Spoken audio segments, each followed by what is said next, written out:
Ask for Andrea was actually inspired by some of Ted Bundy's victims. I was writing a different book at the time.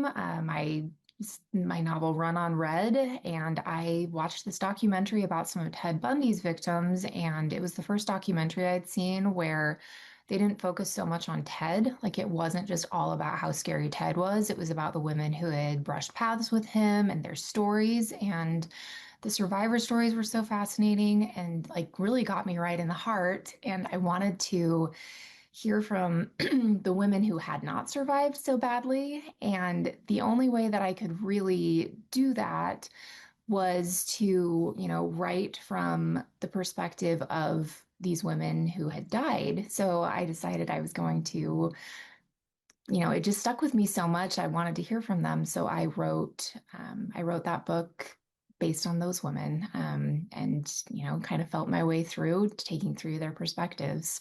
We've got Megan, Sky, and Brescia, and they cross paths with he's a charming guy, charming in quotes, like Ted Bundy. They cross paths with him through a dating app where he is stalking his victims or finding his next victim. And each of them I began loosely modeling after some of the composite characters that I created, learning about Ted Bundy's victims, and just followed them as they cross paths with him and ultimately, try to bring him to justice.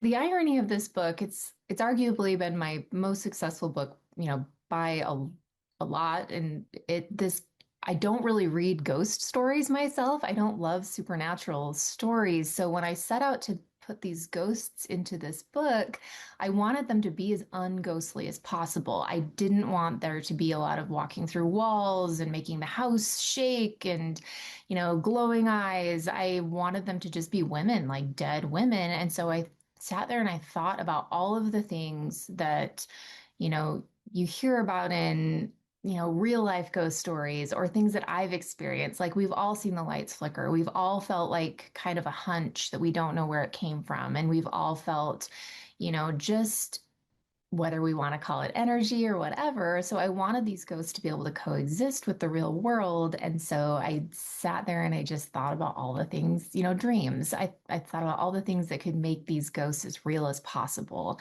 And then I wove those into the different characters. When I came up with the title and the idea for Ask for Andrea, because ironically, there is no person named Andrea in Ask for Andrea. As you know, Ask for Andrea is a code phrase similar to the Ask for Angela campaign in the UK, where it's, if you're on a date, you don't feel safe, you would like to signal your server bartender, say, is Andrea working? Or in the UK, is Angela working? And somebody will help you get the help that you need to get home safely. So that's the idea of it.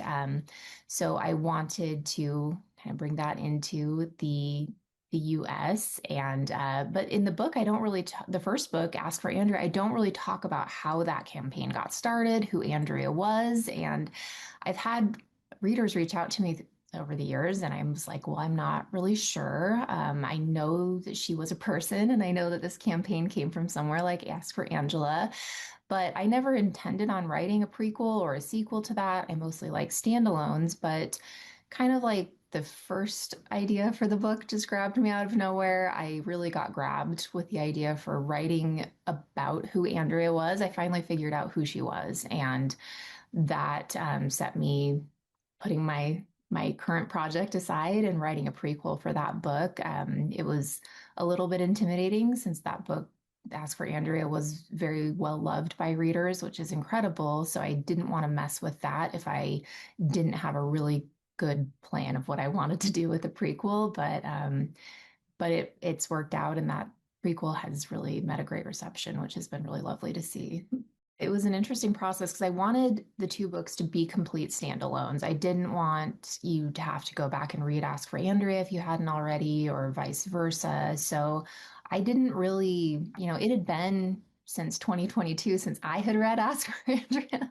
And obviously I remember it. I wrote the book, but I didn't want to go back too heavily. So I just, you know, I knew that whoever this girl had been, Andrea, her story had not gone very well. Like she is her name is now helping other women get home safely, but I knew that she didn't get home safely. And I also wanted to pull in a living voice in this book. So Ask Where Andrea is told by three ghosts, and this book is told alternating perspectives from a two ghosts and one living person. So I just do what I always do. I sit there and I dump out a bunch of notes and I make a huge, messy, horrifying outline, and then I completely set it aside and I just discovery write that first draft. And so I really get to know the characters as I'm writing instead of up front, which that requires a lot of going back in the second draft and making sure I'm tying all the loose threads together. But I'm a huge pantser and I love just meeting my characters as I actually write the book in a lot of ways.